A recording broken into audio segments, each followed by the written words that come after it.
اهلا اهلا. الو، ازيك يا خالد؟ عامل ايه؟ ازيك يا اسماء، عامله ايه؟ اخبارك ايه؟ الحمد لله كله تمام. انت ايه الاخبار؟ فين النهارده؟ مفيش، كنت في كذا مشوار كده، رحت لشغلي وكلمت مع ناس صحابي وشفت ملفات لناس. امم ملفات للناس مين بقى؟ ناس صحابنا. بس معلومه كل الملفات دي عكس. بس في ناس اعترفت ان الملفات دي بجد. الملفات دي اعترفت على نفسها. مين ده؟ ناس صحابي ملفات كلها زبالة، يعني تفسيرات مكالمات. قالوا لي دي صح. مفرغ لنا مكالمات يا خالد، مفرغ لنا مكالمات كتير قوي، كل حاجة، فاهم؟ امم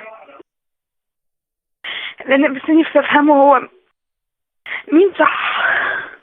يعني ايه مين صح؟ يعني مين نظيف في البلد دي؟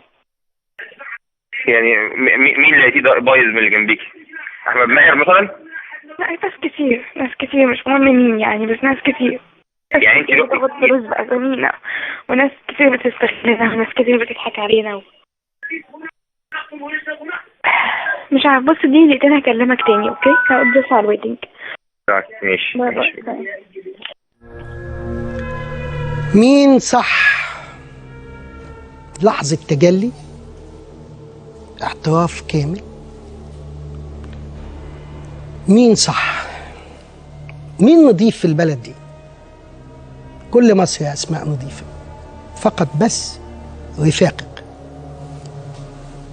ورفاقك مش مصر، انت حصرتي مصر بس في رفاقك، عشان كده اعتقدتي انه مين نضيف في البلد دي؟ كل هذه البلد نضيفة، رفاقك بس.